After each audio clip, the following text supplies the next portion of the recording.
The snappers are quite vicious on their own, but they quickly run away when a T-Rex shows up to attack them. As the snappers rush to the sea, the T-Rex manages to catch one in its mouth, but suddenly a huge shark known as megalodon emerges behind the T-Rex and devours it. In present day, Jonas is starting a new mission. He uses some tools to make a small explosive and opens a hole in a wall, only to reveal he's inside a container on a large ship in the middle of the Philippine Sea. He sneaks around to investigate and discovers the workers throwing hazardous chemical cans into the water, so he takes a few pictures for evidence. Then he moves to the office to take pictures of the written records, but there's a parrot that begins yelling for help. A few men show up to check on the noise and Jonas immediately punches one and pushes the others down the stairs before he starts running away, hitting anyone that tries to stop him. Eventually Jonas finds himself surrounded, but he doesn't hesitate to fight them all at the same time, blocking them with barrels before rushing upstairs.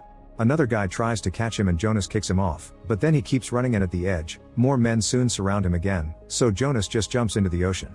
At that moment his co-workers Mac and Riga show up in a plane to save him by carefully gliding on the water so that Jonas can climb through the hatch.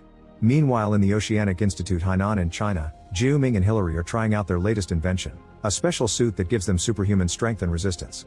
Jiu Ming manages to destroy 2 huge blocks, confirming the suit is ready for their expedition to the deep oceanic trench. At that moment Jiu Ming's niece Mei Ying shows up and reminds them they must get ready for tonight's party. Later in the evening, the Institute throws a huge party. Jiu Ming gets on the stage to reveal the Institute's pet in a pool behind him. It's a female megalodon named Heiki, who they caught when she was still a pup. The Institute learned a lot from her and they've built technology that will take the team to the deepest corners of the oceans to the place Heiki comes from. The next day, Mei Ying asks Jonas to take her on the expedition, but he tells her it's too dangerous for someone so young. The conversation is interrupted by Rigas, who informs them that Jiu Ming has entered Heiki's pool. The trio rushes to the window in the control room and tries to tell her Jiu Ming this is a bad idea, but Jiu Ming swears he has this experiment under control. Then he takes out an aquatic pulse that gets Heiki's attention and she slowly begins approaching Jiu Ming, dodging him at the last second to swim around. Then Heiki begins swimming faster and goes after Jiu Ming, who suddenly disappears from the water. Everyone thinks he got eaten, but Jiu Ming appears in the room, revealing he was pulled out at the last second and expressing excitement over the experience. Both Jiu Ming and Jonas scold him for his recklessness, and Jonas and Jiu Ming agree that Heiki has behaved strangely all week. Sometime later, the group flies to the Marine Research Center known as Mana 1, which they now use as a base. During the night, Heiki is seen swimming around the area, looking for a way to get out. She picks up speed and hits her head against the bars until she opens the way and manages to escape. The next day, the team gets the equipment ready and decides to split into 2 submarines. Jonas, Rigas, and Sal will take one, while Jiu Ming will go with Lance and Curtis in the second one. Mac, Jess and DJ will stay in the control room to keep an eye on the radars. While the submarines begin traveling through the very dark waters, they suddenly notice some movement on the security cameras. It's Mei Ying, who sneaked inside the submarine when nobody was watching. Before they can cancel the mission, the radar suddenly finds a megalodon swimming nearby. The submarines begin evasive maneuvers and at that moment the computer connects to Heiki's tracker, confirming this is her. However, it seems she has rather hostile intentions, so the submarines have no choice but to enter the thermocline. As the submarines glide through the water as carefully as possible, the divers are shocked to suddenly see another megalodon that is much larger than Heiki.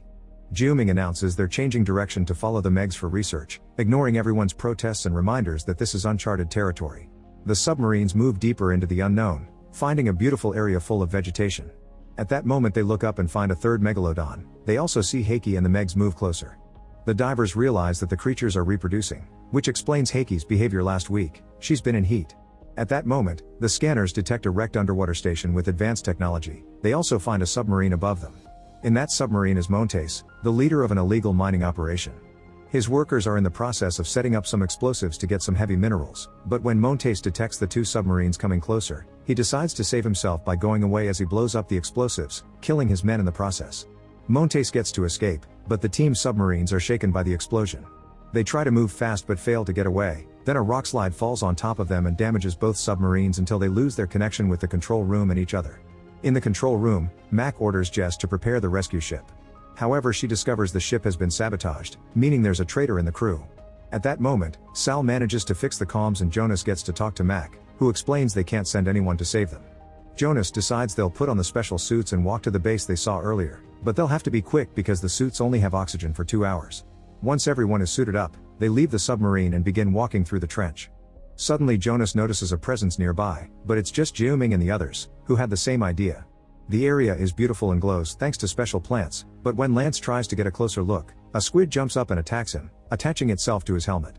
Luckily the others quickly scare the creature away. They continue to walk while watching lots of small aquatic creatures swim by. Suddenly they notice some movement in the darkness, and when they turn around, Lance is gone, only his helmet is left. Finding the body would be impossible, so they just keep moving. Meanwhile, Mac tells DJ and Jess to check the security footage and the employees' profiles to look for clues about the mole. In his own submarine, Montes gets in contact with Hillary, who turns out to be the traitor that put a mole in the team. After hearing what happened, Hillary asks Montes to kill everyone. Back to the team, they begin using the infrared lights of their suits to save energy. Unfortunately, Sal is too nervous and scared, which causes her to waste more oxygen. At that moment, an unknown life form appears on the radar and a shoal passes right next to them, startling them. Then the radar starts reacting again, and suddenly a bunch of snappers shows up to attack them. While the team tries to fight them off, Curtis' helmet gets damaged, and Juming sees that Mei Ying is in danger. He lights up a flare, which causes the snappers to go away. Unfortunately, 2 megalodons appear next. Juming tells everyone that he'll buy some time so they can escape, but Jonas refuses to see his friend die and takes the flare to throw it away. One of the megalodons goes after it and crashes against a bridge, causing lots of debris to start falling. Mei Ying almost gets crushed, but she's pulled out of the way just in time. Sal can't breathe well and is slowly Juming down, so she pushes him away before she gets devoured by the beast. Juming falls and Curtis rushes back to help him as they run from the incoming megalodon. Soon the team makes it to the base and struggles with the door against the beast until they finally close it. Unfortunately, the damage to Curtis' helmet causes her suit to compress and she dies too. After taking a moment to grieve, the team takes off the suits and investigates the base. After confirming there's nobody there, they reach the control room. While Mei Ying tries to contact Mac, the team finds the minerals that are being mined here, which are used in aerospace and are worth a fortune.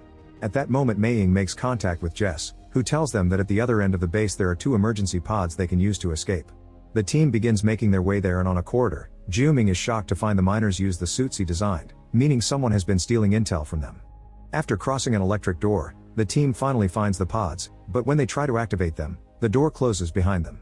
Suddenly a screen activates and Jess appears to confess that she's the mole, explaining that she's locked up the room and ejecting one of the pods to prove it. While Hillary watches the transmission from her officer, Jess tells Rigas that they'll be allowed to escape if she kills Jonas. Desperate to save everyone, Jonas tells Rigas to do it, but Rigas can't bring herself to do it, so Jess expels the other pod as well. Then Hillary is added to the transmission, and after gloating about her plan, she announces she's already sent people to deal with the workers in Mana 1 and orders Jess to finish this. Jess opens a small hatch and now the pod room is slowly being filled with water. Their only option to survive is to open the door, and to do that they need to override Jess' control.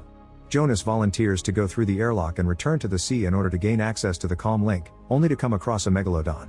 With a quick shot, Jonas gets rid of it before working on the comm link again, but he falls unconscious under the pressure of the sea.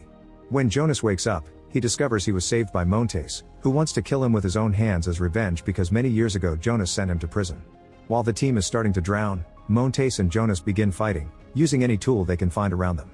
They end up falling on top of a machine, but Jonas hits Montes with some ore, then throws a tool into the machine to get it stuck. Montes tries to attack again, only for Jonas to kick him into the water. Afterward, Jonas uses a chain to return to the control room, where he starts working on the override. Unfortunately, Montes returns and continues the fight, and after exchanging a few blows, Jonas knocks Montes out with a shovel. Then he finally presses the button to open the gates, and the water expels his friends on the stairs. Now the team can use Montes' submarine to escape, but they discover that Predator countermeasures are down. They'll need to distract the Megs in some way, so Juming says he'll light up the station. He rushes back to the control room and turns on all the lights, causing the megalodons to start attacking the station. As the whole building shakes, Rigas is worried that the sub will be buried under debris. Jonas is about to close the door, but Juming comes back just in time and the 4 survivors escape safely. On the way to the surface, the team realizes that the miners' bombs left a giant hole in the thermocline. They don't worry because it'll close up soon, but they don't notice several animals escaping from it. Meanwhile, Montes also escapes by putting on a special suit and holding onto a buoy. At the base, Mac and DJ check the security cameras and finally learn Jess is the mole. At that moment, a bunch of mercenaries arrive at the base and Jess tells them to kill anyone that opposes them. Mac and DJ hear the noise outside the door, so they come out with a plan. Mac shoots pepper spray at the men's eyes and DJ tases Jess, giving the duo the chance to run away. At that moment, the team makes it to the surface and notices there's trouble, so they carefully sneak into the base to help their friends. Meanwhile, Mac and DJ come across more mercenaries in a corridor, so they beat them up before jumping into the water. They quickly swim back into the base and DJ shoots a few failed bullets, but as soon as they cross a door, they're surrounded and handcuffed. The mercenaries take their prisoners down another hallway, but suddenly Juming blocks their way, speaking in Chinese as a distraction. The trick works and Jonas gets to catch them by surprise, quickly knocking them out. In the meantime, Montes enters the base too and reunites with Jess, revealing they're a couple. At that moment, the three megalodons appear nearby, and Jess calls Hillary to discuss how to proceed. They think they are safe from the beasts in the control room, however the megalodon suddenly breaks the glass and eats Jess. Montes manages to run away before the water can reach him and locks the door behind him to block it. Back to the team, they find an escape boat and begin to row away. The mercenaries get on another boat to chase after them, but seeing the Megs around, they slow down and prepare their weapons under Montes' orders. However, before they can shoot, the Meg jumps out and devours them, allowing the team to escape. Montes calls Hillary and she promises to pay him a fortune if Montes manages to kill Jonas. Moments later, Jonas uses a few tools to build a harpoon before the boat arrives at Fun Island, which is filled with tourists partying. The dolphins are swimming away very fast, which proves they know what's coming. On a ship sailing nearby, a man proposes to his girlfriend and accidentally drops the ring. After picking it up, he looks up to find his girlfriend gone. Suddenly the ship begins shaking and everyone falls into the water, where some mysterious tentacles are capturing people. Hillary, Montes, and their men make it to the island by helicopter, but when they enter the woods, they're attacked by the snappers and open fire without much success. Hillary is waiting in the helicopter and gets nervous, so she calls for Montes. This reveals his location to the snappers, who climb into the helicopter to catch her and take her away. Meanwhile at the beach, the team warns people about the incoming sharks and everyone begins running away in panic. At that moment the megalodons make it to the shore and begin eating any person still in the water. After telling Mei Ying to hide, Jonas, Mac, and Juming make plans to find jet skis and more harpoons. DJ and Rygas enter a shack to use a phone, but the line isn't working.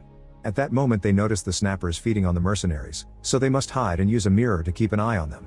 Back to Jonas, he realizes that there's only one jet ski, so he asks his friends for their harpoons and leaves to fight the Megs alone, unaware that Montes is watching from a distance. Juming and Mac run inside a warehouse and find nitrate to make a bomb, but unfortunately the remaining mercenaries also enter the building while escaping the snappers and capture the duo. Jonas rides his jet ski as far away from the beach as possible, getting the Megs to follow him. When he makes a jump to avoid an attack, he falls into the water and quickly swims back to the jet ski, which now won't start. A megalodon comes closer and is about to eat him, but Jonas manages to make the jet ski work and takes off again. Meanwhile Rygas and DJ wait for the snappers to leave and approach a body to get a cell phone, only for the snappers to come back for them. The duo immediately starts running and enters the warehouse, where they become prisoners as well. Juming distracts the mercenaries with chatter and suddenly pushes DJ against a button, which opens the front door and lets the snappers in. While the mercenaries fight against the beasts, the team runs away with a bag of nitrate, jumping out of the way right before a stray bullet hits a gas tank. Then DJ and Rygas use the stolen phone to call for help while Mac and Juming go looking for Hillary's helicopter. When they find the chopper, they discover a snapper waiting, so Juming distracts it while Mac runs to the helicopter. The snapper attacks Juming and after some struggle, he manages to hit it with a shovel, but now more snappers are coming because they heard the noise. Juming runs to the gas pump and connects it to the helicopter before jumping on it and Mac begins flying it rather badly. However Juming falls and has to fight the snappers with the gas pump. At that moment Mac gains control of the helicopter and shoots a flare at the creatures, which starts a fire thanks to the oil. At the same time Juming jumps to join his friend. In the sea, Jonas rides some high waves and meets face to face with a Meg. The first harpoon he throws doesn't do much, but the second manages to kill the beast. When he is about to throw the last one, it suddenly slips from his hand because of a bullet. It's Montes, who is firing at him from a boat. Now Jonas has to drive extra fast to dodge him and the Meg at the same time. At the beach, the mysterious tentacles reveal a huge kraken that begins snatching people, and Mei Ying decides she must help. She enters the water to rescue people and this is seen by Juming, who is building a bomb in the helicopter. He puts the tools aside and hangs off the edge to try to reach Mei Ying, but at that moment the tentacles capture the helicopter. Juming jumps away with the bomb and watches the helicopter crash into the ocean. Next the megalodon hits Jonas' jet ski and he jumps on the bridge before it explodes. The Meg destroys the bridge trying to chase him and accidentally gets tangled in chains, giving Jonas the chance to hide under the bridge. While Juming saves Mei Ying from a tentacle by stabbing it, Montes makes it to the bridge and begins shooting blindly. Jonas grabs a piece of wood and stabs Montes' leg, which begins bleeding and gets the megalodon's attention. When the beast comes closer, Jonas kicks Montes off the bridge and he gets eaten by the Meg. The kraken continues its destruction and captures Juming, who uses the closeness to stick the bomb to the beast's body. Unfortunately the explosion doesn't do enough damage and Juming gets captured by a tentacle. Heiki also gets captured, but when she sees Juming in danger, she bites the tentacle and frees herself to then eat the kraken in seconds. Now free, Juming swims toward the helicopter wreck to rescue Mac, and the other male Meg begins getting closer. Jonas jumps in and uses one of the helicopter's rotors to create vibrations in the water, which gets the Meg's attention. As soon as the beast comes closer, Jonas stabs it with the rotor, finally killing it. Meanwhile the survivors return to the shore and Mei Ying saves a dog. At that moment a snapper shows up, but DJ jumps in just in time to shoot it. Jonas, Mac, and Juming try to swim back as well, but they notice Heiki is coming after them. Juming goes underwater and uses his device to send some signals that cause Heiki to turn away and join the dolphins instead. The three men return to the beach and reunite with Mei Ying while the Coast Guard finally arrives to help. While they have a drink to celebrate, they wonder if Heiki is pregnant now.